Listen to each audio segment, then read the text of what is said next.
ఓం శ్రీ గురుభ్యో నమ. శ్రీ మహాగణాధిపతయ నమ. శ్రీమాత్రే నమ. కార్తీక మాసంలో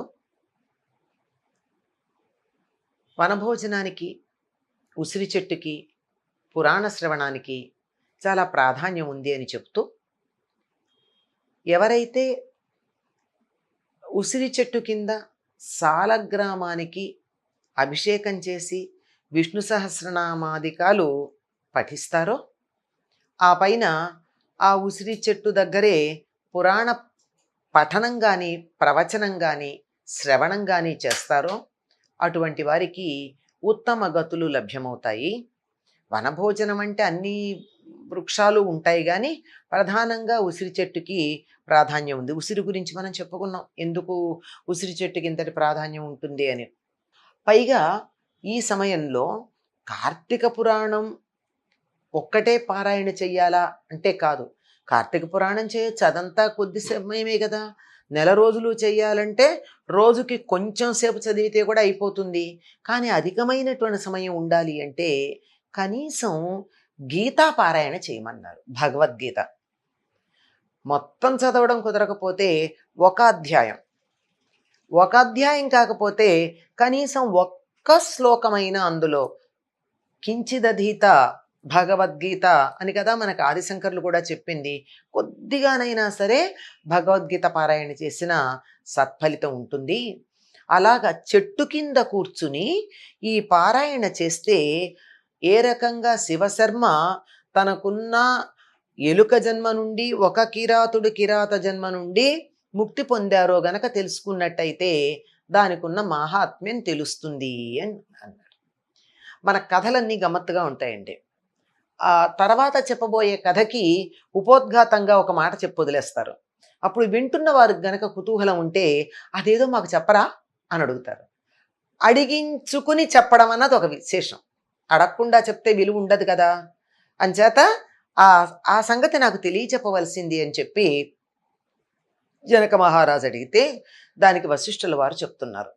ఒకప్పుడు కావేరీ తీరంలో ఒక చిన్న గ్రామం ఉంది. చూడండి, ఇది మళ్ళీ కావేరి. ఇప్పుడు మొత్తం అంతా మనం కాశ్మీరం నుంచి కన్యాకుమారి దాకా ఉండేటటువంటి, ఇటు మాళవం నుంచి ఇటు వంగదేశం దాకా ఉండేటటువంటి, ఇంకా అది దాటి అంతకుమించి ఉండేటటువంటి అన్ని ప్రాంతాల గురించినటువంటి ఇతివృత్తాలు మనకి ఇందులో ఉన్నాయి. అంటే ఒక్క పురాణం గనక మనం చదివినట్టయితే భారతదేశంలో ఉన్నటువంటి అన్ని ప్రాంతాలు ఒకే ఒక్క దైవాన్ని ఏ ఏ రకంగా ఏ సమయాల్లో అర్చిస్తారో మనకు స్పష్టంగా తెలుస్తుంది. అంటే మనదంతా ఉన్నటువంటిది ఏకాత్మతా భావన, అఖండ భారతం అనేటటువంటి భావన మనకి ఇందులో స్పష్టంగా కనపడుతోంది. ఆ చిన్న గ్రామంలో దేవశర్మ అనేటటువంటి ఒక బ్రాహ్మణుడు ఉన్నాడు. సో ఆయనకి లేక శివశర్మ అనేటటువంటి కుమారుడు కలిగాడు. ఎప్పుడైతే లేక కలిగాడో కొంచెం గారాబం ఎక్కువ ఉంటుంది. అదే వచ్చింది సమస్య. ఆ గారాబం కారణంగా అతడు చెడు ప్రవర్తనకి లోనయ్యాడు, చెడ్డ స్నేహాలు చేశాడు. అస్సలు ఒక్కటి కూడా సవ్యమైనటువంటి ప్రవర్తన లేదు. సాటి బ్రాహ్మణులలో ఆయన ఎటువంటి మర్యాద లేకుండా తయారయ్యి తండ్రికి కూడా తలవంపులు తెచ్చేటటువంటి పరిస్థితి వచ్చింది. కుమారుణ్ణి ఆయన మందలించాడు.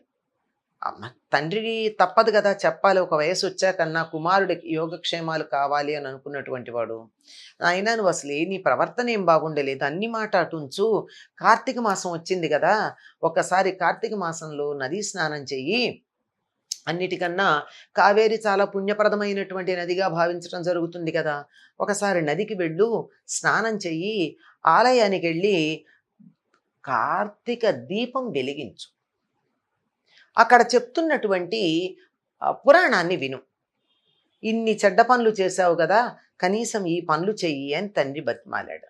ఈయన వితండవాదం, సహజంగా తెలివిగలవాడు. తెలివిగలవాళ్ళకు గనక కాస్త తిక్క వచ్చినట్టయితే ఇంకా వాళ్ళు ఎన్ని రకాలుగా పతనం అవడానికి కారణమవుతుందో చెప్పలేం.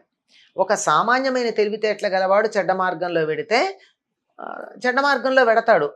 తాను చేసేది తప్పు అని సమర్థించుకోడు, 10 మందిని తనను అనుసరించమని అడగడు.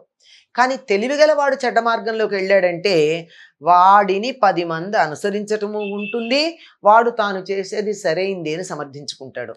ఇతడు కూడా అంతే. ఏమిటి, స్నానం ఇంట్లో చేస్తే సరిపోదా? నదికెళ్ళడం దేనికి? స్నానం దేనికంటే ఒంటికున్న మకిలిపోవాలి తప్ప పాపాలు ఎలా పోతాయి స్నానం చేస్తే? గుళ్ళో దీపం వెలిగిస్తే వచ్చే ఫలితం ఏముంటుంది? ఏం లాభం? మన ఇంట్లో వెలిగించుకుంటే మనకి వెలుగన్నా ఉంటుంది.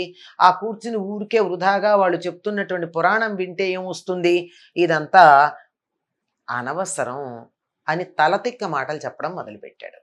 దాంతో మామూలుగా కొడుకు ఎటువంటి చెడు ప్రవర్తన కలిగినా పెద్దగా పట్టించుకోనటువంటి దేవశర్మ ఎప్పుడైతే ఇలాంటి వితండవాదం చేస్తే, ఇంతకుముందు కూడా చేశాడు, కానీ ఈసారి వితండవాదంలో సాక్షాత్తు కార్తీక మాసం యొక్క మహత్వాన్ని చులకన చేసి మాట్లాడాడు.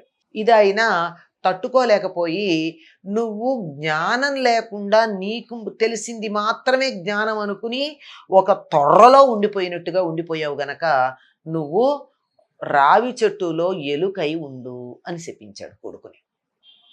ఈయనకి బాధేసింది. రా ఇప్పటి జ్ఞానోదయం అయింది, ఇంత తప్ప నేను చెప్పిన మాటలు అని, నాకు విముక్తి ఎట్లా అని అడిగాడు.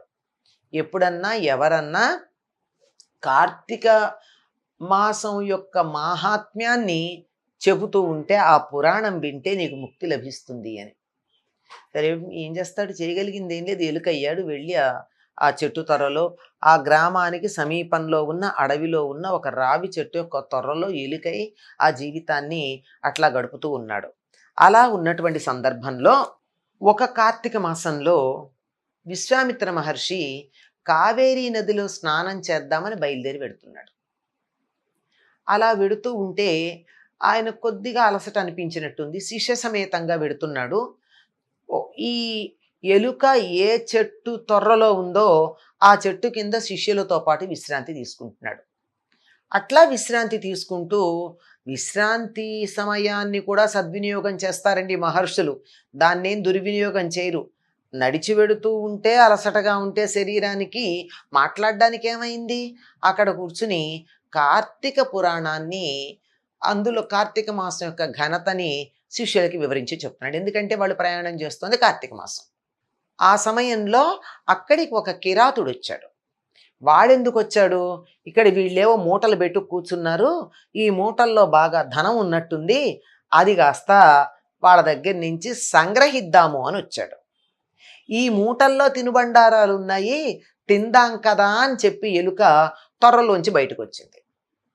విశ్వామిత్రుడు చెప్తున్నటువంటి ఆ కార్తీక పురాణాన్ని తప్పనిసరిగా ఆ ఎలుక, ఈ కిరాతుడు విన్నారు. ఎందుకని, వాళ్ళ ఉద్దేశమేమో సమయానుకూలంగా ఆహారం తీసుకుందామని ఎలుక, సమయాన్ని బట్టి మూటలు కొల్లగొడదామని చెప్పి కిరాతుడు చూస్తున్నారు.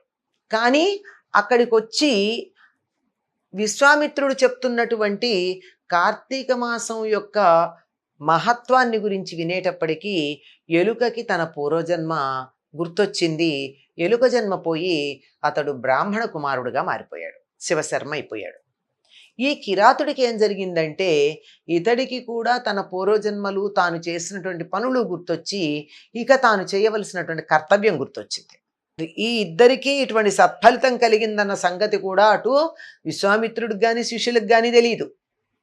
కొన్ని సందర్భాల్లో మనం చేసేటటువంటి పనుల వల్ల మంచివైతే సత్ఫలితాలు, చెడువైతే దుష్ఫలితాలు కలుగుతాయి. కావాలని చేయక్కర్లేదు. అందువల్ల వీలైనంత వరకు మంచి పనులు చేస్తే వాటి వల్ల మంచి ఫలితాలే కలిగి మనకు కూడా కొంత మేలు కలుగుతుంది. అది మనం అర్థం చేసుకోవాల్సింది. కనుక మంచి పనులు చేసేటప్పుడు, మంచి మాటలు చెప్పేటప్పుడు 10 మందికి తెలిసేటట్టుగా చెబుదాం, ఒకళ్ళకి కాకపోతే ఒకళ్ళకి ప్రయోజనం ఉంటుంది అని. ఈ ఎప్పుడైతే ఈ ఎలుక జన్మ పోయిందో అతడు తనకి ఎందుకు వచ్చిందో తెలిసింది. అది పోవడానికి కారణం కూడా కార్తీక పురాణం వినడం వల్ల అని ఆ కార్తీక మాస వ్రతాన్ని తండ్రి చెప్పినట్టుగా చేసి ఉద్ధరించబడ్డాడు ఆ శివశర్మ. కిరాతుడు తన పూర్వ జన్మ తాను చేసినవి అన్నీ తెలిసి జ్ఞానోదయం అయింది గనక అతడు కూడా సత్ప్రవర్తనను అలవరుచుకుని ఉన్నత స్థితిని, ముక్తిని పొందాడు. ఇలా ఒక వృక్షం కింద కూర్చుని కార్తీక పురాణం వినడం వల్ల కలిగేటటువంటి ఫలితం.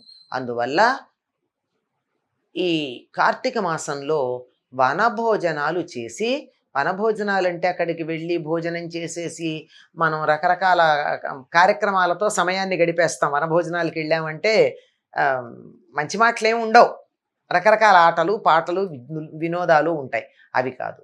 కొంతైనా కార్తీక మాసం యొక్క మహత్వాన్ని తెలుసుకోవడం వల్ల ప్రయోజనం ఉంటుంది అని అర్థం చేసుకుందాం. ఇదంతా కూడా వశిష్ఠ మహర్షి జనక మహారాజుకు చెప్పినటువంటి ఇతివృత్తం. స్వస్తి.